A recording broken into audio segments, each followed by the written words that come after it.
أعوذ بالله من الشيطان الرجيم. بسم الله الرحمن الرحيم. قالت الأعراب آمنا قل لم تؤمنوا ولكن قولوا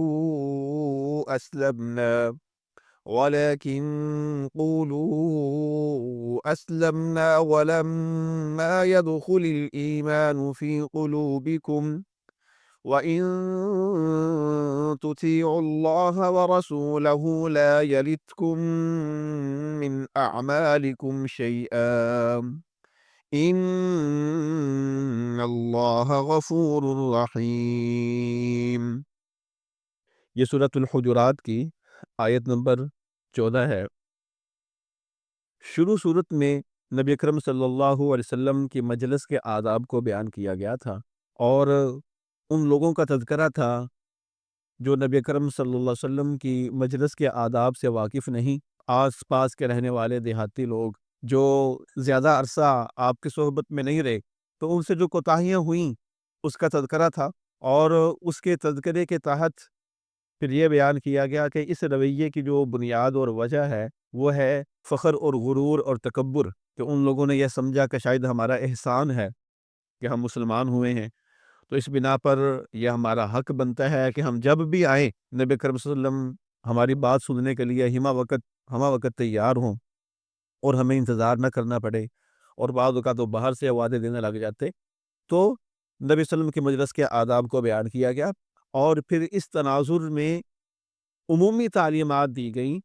کہ اس رویہ کی وجہ سے جو اور بھی انسان کے اندر کمیاں کوتاہیاں آتی ہیں تکبر اور غرور کی وجہ سے، کہ وہ دوسروں کو اپنے سے حقیر سمجھتا ہے، ان کا مذاق اڑاتا ہے، اور ان کو برے برے القاب سے پکارتا ہے غیبت کے متعلق، اور جو مساوات ہیں اس کے بارے میں تعلیمات، یعنی وہ ساری کے سارے باتیں آ گئیں جن کی بنا پر ایک معاشرہ ایک اچھا معاشرہ بن سکتا ہے، پرامن معاشرہ بن سکتا ہے، اتفاق اور محبت والا معاشرہ بن سکتا ہے، اور آپس کی نفرتیں، کدورتیں، فساد، فتنہ وہ ختم ہو سکتا ہے۔ تو وہ ساری کے ساری صفات کا تذکرہ کیا گیا کہ اللہ رب العزت کو یہ مطلوب ہے، مسلم معاشرہ آپس میں بھائی چارے والا ہونا چاہیے، اور اگر کوئی آپس میں جھگڑ پڑے تو باقی لوگوں کا جو انداز اور رویہ ہے وہ یہ ہونا چاہیے کہ صلح کروائیں ان کی آپس میں، نہ یہ کہ وہ تماشا دیکھتے رہیں، اور صلح کروانے میں بھی یہ انداز ہونا چاہیے کہ آپ حق کا ساتھ دیں، نہ کہ اپنی برادری، قبیلے یا تعصب کا مظاہرہ کریں۔ اور یہ ساری باتیں کرنے کے بعد دوبارہ پھر کنکلوژن کی طرف اللہ رب العزت آ گئے ہیں، اور انہی لوگوں کو دوبارہ مخاطب کیا گیا ہے جو ظاہراً مسلمان ہو چکے تھے، لیکن ابھی ان کے دل میں ایمان داخل نہیں ہوا تھا، مضبوط ایمان ان کے اندر ابھی نہیں آیا تھا، تو ان کو یہاں پر مخاطب کیا گیا ہے، اور جو ان کی اس غلط فہمی کی وجہ سے ان کے رویے کے اندر کجی آئی ہے اس کو دور کرتے ہوئے ان کی جو غلط فہمی ہے اس کو دور کیا گیا ہے، ختم کیا گیا ہے۔ تو آیت نمبر 14 ہے، ترجمہ ہم اس کا پڑھتے ہیں۔ اچھا، اس کے تناظر میں ہم نے اپنے آپ کا جائزہ لینا ہے کہ ایسا نہ ہو کہ وہی چیز جو ان اعراب کے اندر، جن کو اللہ رب العزت نے یہاں پر مخاطب کیا ہے، جس کی بنا پر بہت ساری خرابیاں اور کمیاں کوتاہیاں آئی تھیں، وہ ہمارے اندر تو موجود نہیں ہے۔ تو یہ قرآن پاک صرف ان لوگوں کے قصے کہانیاں نہیں ہیں، آپ جانتے ہیں کہ یہ قیامت تک کے لیے ہے۔ تو جن کرداروں کو اس وقت اللہ رب العزت نے مخاطب کیا ہے، وہ کردار قیامت تک ہو سکتے ہیں، ایسا نہیں ہے کہ وہ اس وقت ہی تھے۔ تو یہ قرآن کا اعجاز ہے کہ قیامت تک جو کردار ہو سکتے تھے اور جو ان کے اندر کمیاں کوتاہیاں ہو سکتی تھی، ان تمام چیزوں کو قرآن نے ایڈریس کیا ہے۔ مخاطب اگرچہ وہ ہوتے ہیں، لیکن بٹوین دی لائنز، بین السطور، قیامت تک کے وہ سب لوگ مخاطب ہوتے ہیں جن کا کردار ان سے ملتا جلتا ہو۔ تو قالت الاعراب آمنا، جو اعراب ہیں انہوں نے کہا کہ ہم ایمان لائے۔ قالت الاعراب آمنا، اعراب نے کہا ہم ایمان لائے۔ اعراب سے مراد کون ہے؟ بدوی لوگ، دیہاتی لوگ۔ دیکھیں، کچھ وہ لوگ جو آبادی کے اندر رہنے والے ہوتے ہیں، آپ جانتے ہیں ان کے اندر تہذیب، تمدن، شائستگی نسبتاً زیادہ ہوتی ہے، اور جو دیہات کے رہنے والے ہوتے ہیں ان میں علم کی کمی کی بنا پر کچھ جہالت بھی ہوتی ہے، اور کچھ وہ دل کے سخت بھی ہوتے ہیں، شائستگی ان کے اندر کم ہوتی ہے۔ تو یہ ہر علاقے کے اندر یہ چیز ہوتی ہے، صرف عرب کے اندر ہی نہیں، ہر علاقے میں یہ چیز آپ دیکھیں گے کہ جو لوگ دوسروں کے ساتھ میل جول رکھتے ہیں، تعلقات رکھتے ہیں، جن کی دوسروں کے ساتھ ضروریات وابستہ ہوتی ہیں اور ایک دوسرے کے ساتھ محتاجگی ہوتی ہے، ان کے رویے میں آپ کو نرمی زیادہ ملے گی، وہ ملنسار ہوں گے، اور ان کی جو طبیعت ہے وہ لچکدار ہوگی، افہام و تفہیم ان کے اندر زیادہ ہوگا۔ اور جس کا لوگوں کے ساتھ میل جول کم ہو، تعلق کم ہو، واسطہ کم ہو، وہ دور دراز کسی علاقے میں رہنے والے ہوں، تو ان کی تربیت کے اندر کمی رہ جاتی ہے، وہ ذرا ہٹ دھرم اور سخت مزاج کے لوگ ہوتے ہیں۔ اللہ کے وسلم کے کچھ اعرابی اللہ کے نبی کے پاس آئے، اور اللہ کے نبی حسن و حسین رضی اللہ عنہم ان کو چوم رہے تھے، ان کا بوسہ لے رہے تھے، تو وہ حیران ہوئے، وہ کہنے لگے آپ لوگ بچوں کو چومتے بھی ہیں؟ یعنی کہ جو اعرابی ہیں ان کے دلوں کی سختی اس قدر ہے کہ وہ اس کو ایک اجنبی نظر سے دیکھ رہے ہیں، کیا آپ بچوں کو چومتے بھی ہیں؟ تو اللہ کے نبی نے فرمایا بالکل ہم بچوں کو چومتے ہیں، اگر تمہارے دلوں سے اللہ رب العزت نے رحم کو اور محبت کو چھین لیا ہے تو میں کیا کر سکتا ہوں؟ تو اس سے ہمیں ایک تعلیم یہ بھی مل رہی ہے کہ انسان کو سوشل ہونا چاہیے، لوگوں کے ساتھ میل جول رکھنے والا ہونا چاہیے، تعلقات بنانے والا ہونا چاہیے، اس سے اس کی اپنی تہذیب ہوتی ہے۔ ظاہر ہے جتنے تعلقات زیادہ آپ کے ہوگے اتنی ہی آپ کو باتیں بھی سننی پڑیں گی۔ تو آپ کہیں لو جی میں کون سے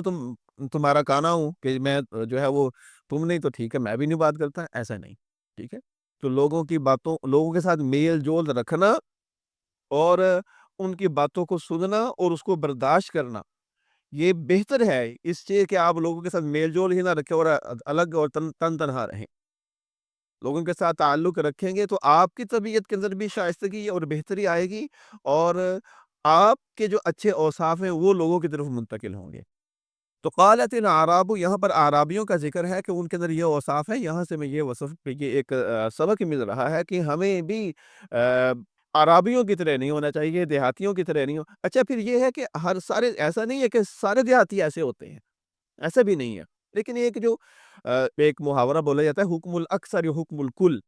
کہ جو اکثر کا حکم ہوتا ہے وہ کل پر لگا دیا جاتا ہے، کیونکہ اکثر دیہاتیوں میں ایسا ہوتا ہے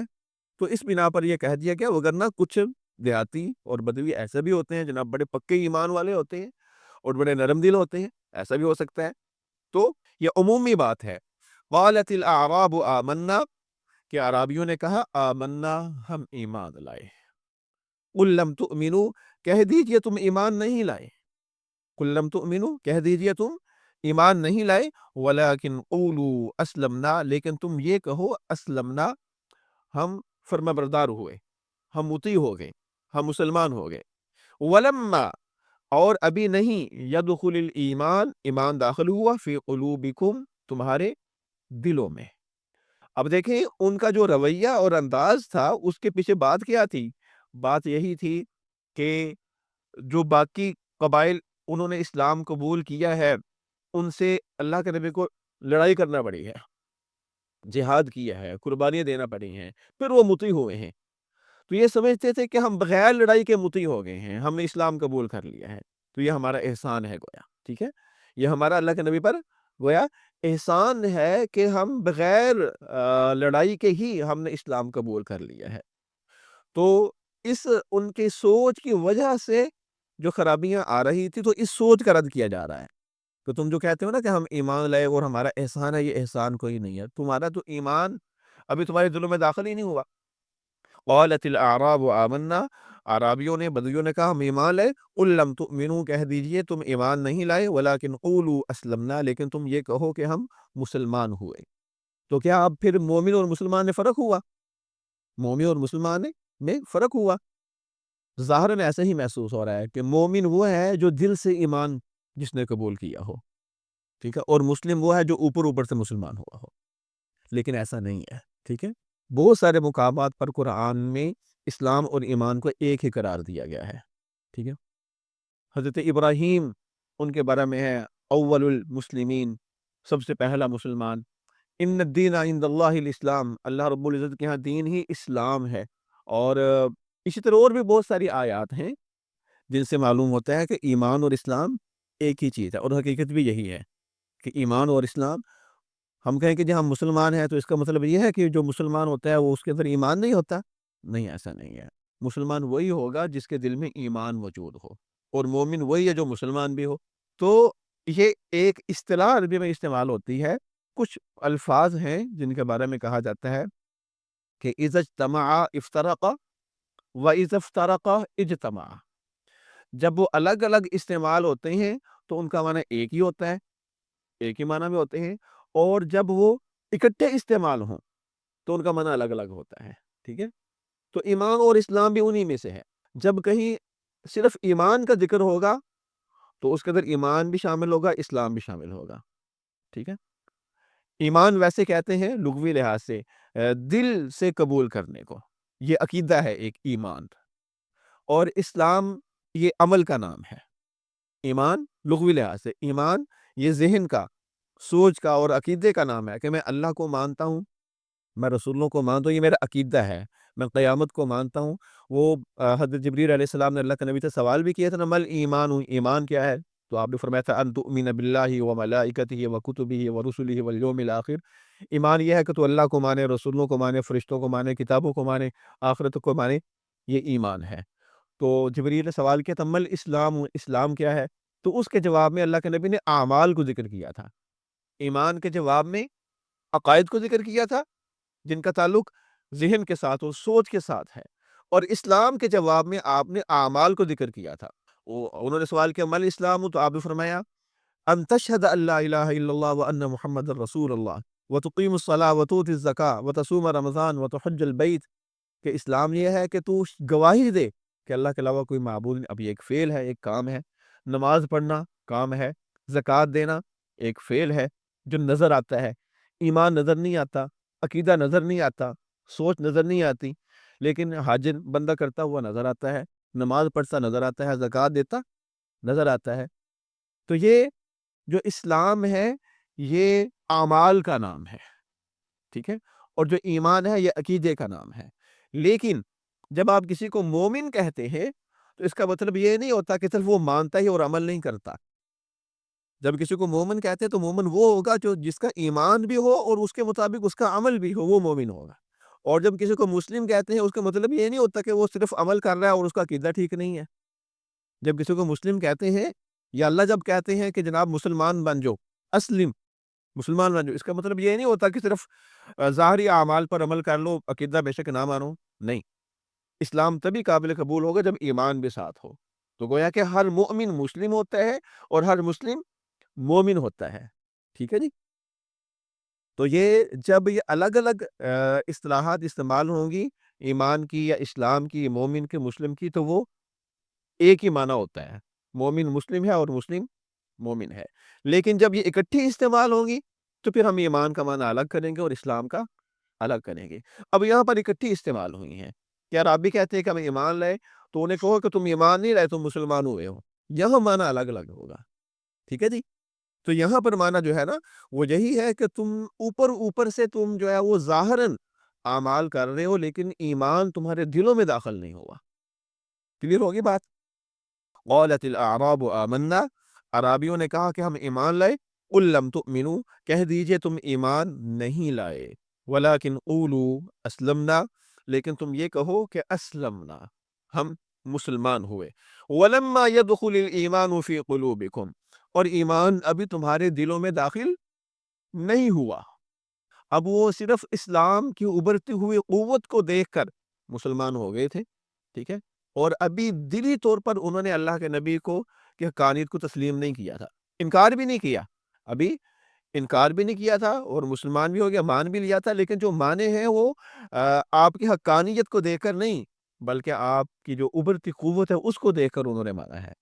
ٹھیک ہے؟ تو وَلَمَّا يَدْخُلِ الْإِيمَانُ فِي قُلُوبِكُمْ، ابھی ایمان تمہارے دلوں میں داخل نہیں ہوا۔ اچھا، یہاں پر ہم نے ذرا اپنے آپ کا جائزہ لینا ہے، ٹھیک ہے؟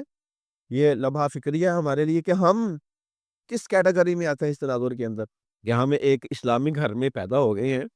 ہمارے شناختی کارڈ پر جو ہے اسلامی نام لکھا ہوا ہے، اور جو مسلم اسلام ہمارا مذہب بتایا جاتا ہے تو وہ تو ٹھیک ہے، لیکن ہمارا آگے سے اب نیکسٹ رویہ کیا ہے؟ ایسا تو نہیں ہے کہ ہم مسلمان ہو کر کوئی اللہ پر احسان کر رہے ہیں۔ کچھ لوگ آپ کو یہ کہتے نظر آتے ہیں نا کہ لو جی، جو مسلمان ہیں وہ مار کھا رہے ہیں اور وہ ذلیل و رسوا ہیں، اور جو مومن نہیں ہیں ان کو جناب اللہ رب العزت نے اتنا نواز رکھا ہے، وہ قوت ترقی پر ہے، ٹھیک ہے؟ تو گویا کہ ہم یہ شکوہ کر رہے ہیں کہ ہم نے اللہ پر احسان کیا تھا مسلمان ہو کر اور اسلامی گھر میں پیدا ہو کر، اللہ نے ہمیں عزت نہیں دی۔ تو اگر کسی کے یہ آپ کو نظر آ رہا ہے نا، یا اپنے اندر یہ چیز نظر آ رہی ہے کہ ہم ظاہراً تو عبادات کر رہے ہیں اور وہ عادت کے طور پر کر رہے ہیں، یا مسلمانوں کے اندر اپنے آپ کو شمار کروا رہے ہیں، لیکن دل کے اندر ایمان کی پختگی نہیں ہے، دل میں ایمان کی مضبوطی نہیں ہے، تو پھر سمجھ لیا ہم اسی کیٹیگری کے اوپر ہیں۔ جب دل کے اندر ایمان پختہ اور مضبوط ہوتا ہے تو پھر انسان میں عاجزی اور انکساری بھی آتی ہے، پھر بندہ جو ہے وہ اپنے اسلام پر، اللہ پر کوئی احسان نہیں جتلاتا، بلکہ اللہ کا اپنے اوپر احسان سمجھتا ہے کہ اس نے مجھے یہ اسلام کی توفیق دی ہے، ٹھیک ہے؟ قُل لَمْ تُؤْمِنُوا وَلَٰكِنْ قُولُوا أَسْلَمْنَا، کہہ دیجئے تم ایمان نہیں لائے، وَلَٰكِنْ قُولُوا أَسْلَمْنَا، لیکن تم یہ کہو کہ ہم مسلمان ہوئے، وَلَمَّا يَدْخُلِ الْإِيمَانُ فِي قُلُوبِكُمْ، اور ایمان ابھی تمہارے دلوں میں داخل نہیں ہوا، وَإِن تُطِيعُوا اللَّهَ وَرَسُولَهُ، اور اگر تم اطاعت کرو اللہ کی اور اس کے رسول کی، لا یلتکم، تو وہ کمی نہیں کرے گا، لا یلتکم، تمہارے لیے کوئی کمی نہیں کرے گا، لا یلت کا معنی کیا ہوگا؟ کمی نہیں کرے گا، لا یلتکم، نہیں کمی کرے گا تمہارے لیے، من اعمالکم، تمہارے اعمال سے، شیئن، ذرا بھی، کچھ بھی، ٹھیک ہے؟ تو تم جو احسان جتلاتے ہو نا کہ ہم مومن ہیں، تو اس لیے ہمیں خصوصی پروٹوکول ملنا چاہیے، یا بغیر لڑائی کے ہم نے اسلام قبول کیا، ہمیں جو ہے وہ خصوصی پروٹوکول ملنا چاہیے؟ نہیں، خصوصی پروٹوکول طلب کیوں کر رہے ہو؟ اگر تم اللہ اور اس کے رسول کی اطاعت کرو گے تو اس کا صلہ تمہیں اللہ نے دینا ہے، اور وہ تمہارے اعمال میں ذرا بھی کمی نہیں کرے گا، جتنا خلوص نیت کے ساتھ کام کیا ہوگا اس کا پورا پورا اجر اور ثواب تمہیں مل جائے گا، بلکہ ایک کے بدلے میں تمہیں 7 گنا، بلکہ 70 گنا، 700 گنا تک جو ہے وہ اجر اور ثواب مل سکتا ہے۔ تو وَإِن تُطِيعُوا اللَّهَ وَرَسُولَهُ، اگر تم اللہ اور اس کے رسول کی اطاعت کرو گے، لا یلتکم، تو وہ کمی نہیں کرے گا تمہارے لیے، من اعمالکم، تمہارے اعمال سے، شیئن، ذرا بھی، ٹھیک ہے؟ تو انسان کو یہی رویہ اپنانا چاہیے کہ کسی پر اپنی نیکی کا احسان نہ کرے کہ جناب میں پرہیزگار ہوں، میں نمازی ہوں، اور جناب میں زکوٰۃ دینے والا ہوں، یا میں بڑا پکا سچا مسلمان ہوں، تو اس لیے مجھے کوئی معاشرے کے اندر خاص پروٹوکول ملے۔ نہیں، جو آپ کر رہے ہیں اس کا صلہ آپ کو اللہ رب العزت نے دینا ہے، اور اللہ رب العزت ذرا بھی کمی نہیں کریں گے، لا یلدکم من اعمالکم شیئا، تمہارے اعمال میں ذرا بھی کمی نہیں کی جائے گی۔ ان اللہ غفور الرحیم، بے شک اللہ تعالیٰ بخشنے والے مہربان ہیں۔ یعنی کہ پہلے جو سوچ کی بنا پر تم سے کوتاہیاں ہوئی ہیں، اگر تم اپنے رویے کو درست کر لو گے اور اس سوچ کو چھوڑ دو گے، احسان والی سوچ کو، تو ان اللہ غفور الرحیم، اللہ تعالیٰ بخشنے والے مہربان ہے، سابقہ جو کوتاہی ہیں اللہ رب العزت اس سے درگزر کریں گے۔ چلیں جی، یہ تھی آج کی ہماری آیت۔ دوبارہ ایک بار پھر ترجمہ پڑھ دیتا ہوں، پھر آپ ریوائز کر لیجیے گا۔ قالت الاعراب آمنا، بدویوں نے کہا کہ ہم ایمان لائے، قل لم تؤمنوا، کہہ دیجئے تم ایمان نہیں لائے، ولیکن قولوا، لیکن تم یہ کہو، اسلمنا، ہم مسلمان ہوئے، ہم مطیع ہوئے، ولما يدخل الایمان فی قلوبکم، اور ابھی ایمان تمہارے دلوں میں داخل نہیں ہوا، وَإِن تُطِيعُوا اللَّهَ وَرَسُولَهُ، اور اگر تم اللہ اور اس کے رسول کی اطاعت کرو گے، لا یلتکم من اعمالکم شیئا، تو وہ تمہارے اعمال میں ذرا بھی کمی نہیں کرے گا، ان اللہ غفور الرحیم، بے شک اللہ تعالیٰ بخشنے والے مہربان ہیں۔